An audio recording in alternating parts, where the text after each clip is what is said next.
we do access control integration with the origins. Typically, if you can just put a caching proxy in front of a private repository, now you've just made that repository public.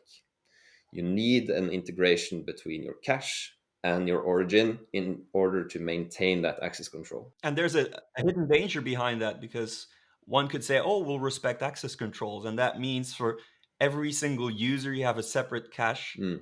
Let's say a Docker image that has like 5 layers. Well, you have 5 layers per user, which pretty much takes away the power of that, right? So Yes, you factor that in, I'm assuming. absolutely. Docker image is a good example.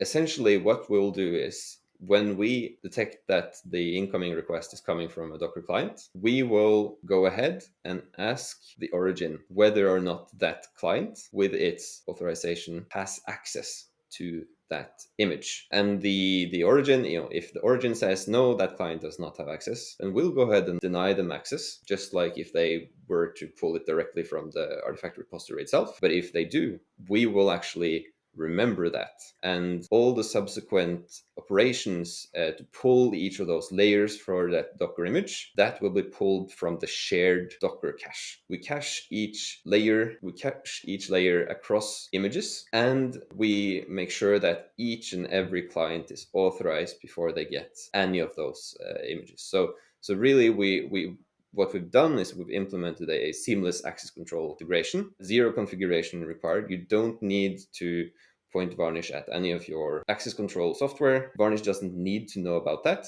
because we rely on the origins access control. The marketing term for that is pre-flight authorization request. Yes. That's the one we like to use for that. But it's a very powerful aspect.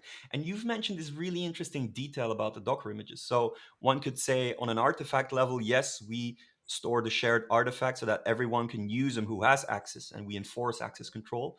But even at the layer level, where we maybe rely on an Ubuntu layer, well, that Ubuntu layer, if it's used by other private images, it will be shared. So it only has to be cached once. So it's not on a per artifact basis, it's on a per layer basis. And that makes it super efficient. Yes. And that could save like hundreds of megabytes, even gigabytes of traffic over the wire.